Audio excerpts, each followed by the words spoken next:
Good morning friends, welcome in unique classes. आज है 30 अगस्त। 30 अगस्त की सभी मोस्ट करंट अफेयर्स के इंपॉर्टेंट क्वेश्चंस के बारे में हम इस वीडियो में चर्चा करेंगे। फ्रेंड्स, अगर आप हमारे चैनल पर नए हैं तो बेल आइकन पर क्लिक जरूर करें और साथ ही साथ हमारे चैनल को सब्सक्राइब भी करें ताकि आपको आने वाले वीडियोज़ की नोटिफिकेशन मिलते रहें। तो चलिए शुरू करते हैं आज का फर्स्ट क्वेश्चन। सबसे पहले हम कल के वीडियो क्वेश्चंस का रिविजन करेंगे, उसके बाद में आज का करंट अफेयर्स देखेंगे। तो चलिए शुरू करते हैं। फर्स्ट क्वेश्चन है, किस देश ने सबसे बड़े हाइड्रोजन बम विस्फोट का परीक्षण का वीडियो जारी किया है? तो इसका राइट आंसर है ऑप्शन सी, रूस। नेक्स्ट है, किस राज्य सरकार ने पहली समुद्री एम्बुलेंस जारी की है? तो इसका राइट आंसर है ऑप्शन ए, केरल। नेक्स्ट है, किस राज्य सरकार द्वारा एनआरआई यूनिफाइड पोर्टल लॉन्च किया गया है? तो इसका राइट आंसर है option A, Uttar Pradesh. Next है, किस बैंक ने ग्राहकों के डिजिटल अनुभव को बेहतर बनाने के लिए एडोब के साथ साझेदारी की है? तो इसका राइट आंसर है option A, HDFC bank.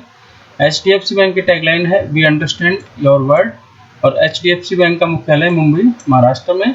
Next है, साल 2020 का इंटरनेशनल बुकर पुरस्कार किसने जीता है? तो इसका राइट आंसर है मैरिके लुकास रीजनवेल्ड। नेक्स्ट है, किसको राष्ट्रीय शिक्षक पुरस्कार 2020 से सम्मानित किया जाएगा? इसका राइट आंसर है option A, Sushri Sudha Painuly. Next है, केविन मेयर ने किस कंपनी के सीईओ पद से इस्तीफा दिया है? इसका right answer option A, TikTok. TikTok ByteDance company द्वारा विकसित किया गया एक ऐप है। टिकटॉक की स्थापना 2012 में हुई थी और टिकटॉक के संस्थापक है झांग यिमिंग। नेक्स्ट है, विश्व उर्दू सम्मेलन का आयोजन कहाँ किया गया है? तो इसका राइट आंसर है ऑप्शन ए, नई दिल्ली में। और वर्तमान में विश्व उर्दू भाषा परिषद के निदेशक है डॉक्टर अकील अहमद। नेक्स्ट है, आईआईटी एलुमनाई काउंसिल ने क्वांटम कंप्यूटर विकसित करने के लिए किस देश के साथ समझौता ज्ञापन पर हस्ताक्षर किए हैं? तो इसका राइट आंसर है ऑप्शन सी। नेक्स्ट है, अर्नोल्ड मेयर स्पीलबर्ग का निधन हो गया तो वो किस पेशे से संबंधित थे? तो इसका राइट आंसर है ऑप्शन ए, कंप्यूटर डिजाइनर। और किस सरकार ने स्वस्थ शरीर स्वस्थ दिमाग अभियान का शुभारंभ किया है? तो इसका राइट आंसर है ऑप्शन ए, दिल्ली सरकार ने। दिल्ली के मुख्यमंत्री अरविंद केजरीवाल और राज्यपाल है अनिल बैजल। तो फ्रेंड्स, ये थे कल के इंपॉर्टेंट क्वेश्चंस का रिवीजन। अब शुरू करते हैं आज का करंट अफेयर्स। तो फर्स्ट क्वेश्चन है, हाल ही में केंद्रीय युवा मामलों और खेल मंत्री किरण रिजिजू ने राष्ट्रीय खेल और साहसिक पुरस्कारों की 7 श्रेणियों में से 4 में से पुरस्कार राशि में वृद्धि की घोषणा की है। तो राजीव गांधी खेल रत्न पुरस्कार, अर्जुन पुरस्कार और द्रोणाचार्य पुरस्कार, इन सभी की केंद्रीय युवा मामलों और खेल मंत्री किरण रिजिजू ने हाल ही में पुरस्कार राशि में वृद्धि करने की घोषणा की है। भारत सरकार ने इन राष्ट्रीय खेल पुरस्कारों की राशि में बढ़ोतरी की है। उन्हें राष्ट्रीय खेल दिवस 2020 के अवसर पर यह घोषणा की। वर्तमान में राजीव गांधी खेल रत्न पुरस्कार की राशि 7.5 लाख रुपए थी, जिसको बढ़ाकर 25 लाख रुपए कर दी है। और अर्जुन पुरस्कार की राशि 5 लाख से बढ़ाकर 15 लाख रुपए कर दी है। साथ ही साथ द्रोणाचार्य लाइफ टाइम पुरस्कार की राशि 5 लाख से बढ़ाकर 15 लाख कर दी है और द्रोणाचार्य रेगुलर पुरस्कार की राशि 5 लाख से बढ़ाकर 10 लाख रुपए कर दी है। वर्तमान में युवा मामलों और खेल मंत्री हैं किरण रिजिजू। नेक्स्ट है, ए आर लक्ष्मणन का निधन हो गया, वह किस पेशे से थे? तो इसका राइट आंसर है ऑप्शन ए, पूर्व न्यायाधीश। वो एक पूर्व न्यायाधीश। उनका जन्म 22 मार्च 1942 को तमिलनाडु के शिवगंगा जिले के देवकोट्टई में हुआ था। उन्हें दिसंबर 20, 2002 को सर्वोच्च न्यायालय के न्यायाधीश के रूप में नियुक्त किया गया और 22 मार्च 2007 को वो सेवानिवृत्त हुए थे। उनको 2000 और 2001 में राजस्थान उच्च न्यायालय और आंध्र प्रदेश उच्च न्यायालय के मुख्य न्यायाधीश के रूप में भी कार्य किया। और उन्होंने तमिल और अंग्रेजी में कई किताबें लिखी हैं, जिनमें है नीतियां Kural, the voice of justice, the जज स्पीक्स। विभिन्न न्यायिक और सामाजिक मुद्दों पर व्याख्यान का संकलन भी उन्होंने किया है। नेक्स्ट है, भारत का 51वां अंतर्राष्ट्रीय फिल्म महोत्सव इसी 20 से 28 नवंबर तक कहाँ पे आयोजित किया जाएगा? इसका राइट आंसर है ऑप्शन ए, गोवा। हाल ही में गोवा में भारत का 51वां इफ्फी प्रोग्राम 20 से 28 नवंबर तक आयोजित किया जाएगा।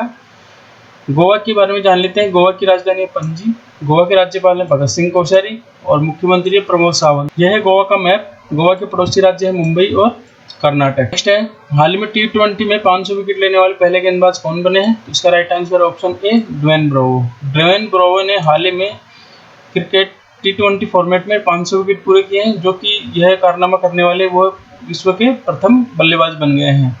इसके अलावा श्रीलंका के लसित मलिंगा ने 339 मैचों में 389 विकेट लिए हैं और सुनील नारायण ने 383 और इमरान ताई ने 374 और सोहेल तनवीर ने 356 विकेट लिए हैं।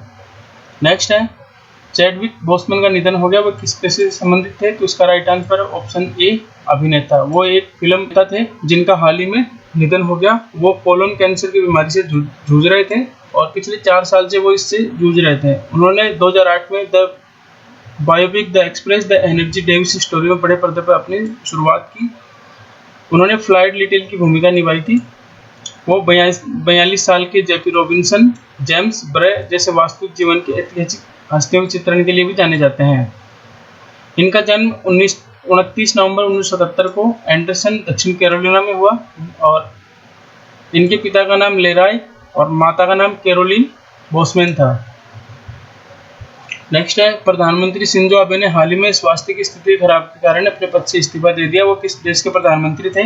इसका राइट आंसर है ऑप्शन डी जापान।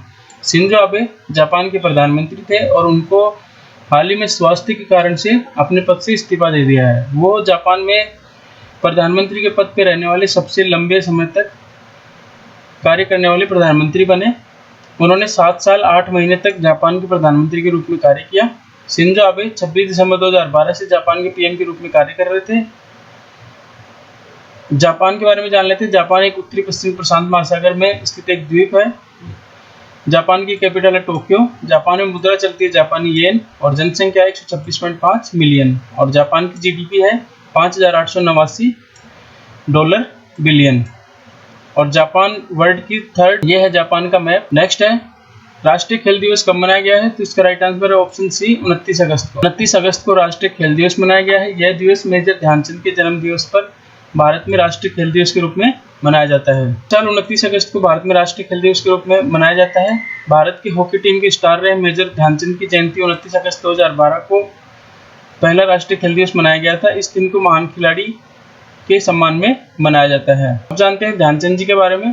ध्यानचंद जी का जन्म 29 अगस्त 1905 को इलाहाबाद में हुआ था। वो अपने समय के महान हॉकी खिलाड़ी थे। उन्होंने हॉकी खिलाड़ी के स्टार या हॉकी का जादूगर के रूप में भी जाना जाता था। उन्होंने 1928, 32 और 36 के दौरान ओलंपिक में स्वर्ण पदक हासिल किए थे। उन्होंने टोटल 185 मैच खेले थे और टोटल 570 को 1956 में ध्यानचंद जी को पद्म भूषण पुरस्कार से भी सम्मानित किया गया था।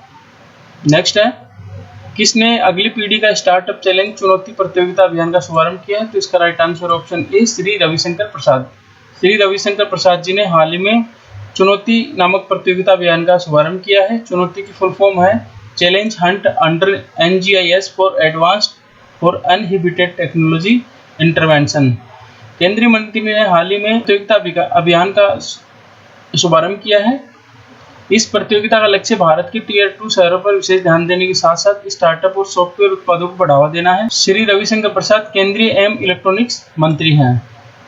नेक्स्ट है, भारत रक्षा नीति वार्ता को वीडियो कॉन्फ्रेंसिंग के जरिए किस देश के साथ आयोजित किया गया था? तो इसका राइट आंसर है ऑप्शन ए सिंगापुर। सिंगापुर के साथ में भारत रक्षा नीति वार्ता को हाल ही में आयोजित किया गया है। वर्तमान में सिंगापुर के प्रधानमंत्री हैं ली सिएन लूंग। इस वार्ता का मुख्य उद्देश्य दोनों देशों के रक्षा संबंधों के ऊपर चर्चा की है। दोनों पक्षों ने भारत और सिंगापुर के बीच द्विपक्षीय रक्षा संबंधों के मुद्दों पर विचार विमर्श किया और दोनों देशों के बीच सुरक्षा गठबोध को और बेहतर बनाने पर भी सहमति जताई है। नेक्स्ट है, मंगलदोई में कौशल विश्वविद्यालय स्थापित करने वाला कौन सा राज्य है? इसका राइट आंसर है ऑप्शन बी असम। असम में हाल ही में मंगलदोई जगह पे कौशल विश्वविद्यालय स्थापित करने की असम सरकार ने घोषणा की है। अब जानते हैं असम के बारे में। तो असम की कैपिटल है दिसपुर। असम का सबसे बड़ा शहर है गुवाहाटी और असम में 33 जिले हैं। असम के राज्यपाल हैं जगदीश मुखी। मुख्यमंत्री हैं सर्बानंद सोनोवाल। असम में राज्यसभा की 7 तथा लोकसभा की 14 सीटें हैं। यह है असम का मैप। ये असम के पड़ोसी राज्य हैं। ये थे आज के करंट अफेयर्स के इंपॉर्टेंट क्वेश्चंस। उम्मीद करूंगा आपके लिए काफी हेल्पफुल होंगे। अब बात करते हैं कल के सवाल के उत्तर की। तो कल मैंने आपसे पूछा था कि 600 टेस्ट विकेट लेने वाले पहले तेज गेंदबाज कौन बने हैं? तो इसका राइट आंसर था ऑप्शन बी जेम्स एंडरसन। और नेक्स्ट क्वेश्चन था, हाल ही में सेवानिवृत्त हुए पुलोमी घटक किस खेल से संबंधित थे? तो इसका right answer option B table tennis से। अब बात करते हैं आज के सवाल की। तो आज आपके लिए सवाल है, फॉर्च्यून ग्लोबल 500 की सूची में कौन सी भारतीय कंपनी शीर्ष 100 कंपनियों पर स्थान प्राप्त किया है? और दूसरा क्वेश्चन है, हरदीपुरी ने कौन सा स्वच्छ सर्वेक्षण 2020 घोषित किया था? तो इन दोनों क्वेश्चंस के राइट आंसर आप कमेंट बॉक्स में दें और साथ ही साथ हमारे चैनल को सब्सक्राइब भी करें। अगर फ्रेंड्स मेरे द्वारा दी गई जानकारी आपके लिए काफ़ी हेल्पफुल है तो प्लीज़ इस वीडियो को एक लाइक जरूर करें और साथ ही साथ इसे एक स्टडी रिलेटेड ग्रुप में जरूर शेयर करें। उम्मीद करूँगा मेरे द्वारा दी गई जानकारी आपके लिए काफ़ी हेल्पफुल होगी। Thanks for watching this video. Thank you, धन्यवाद।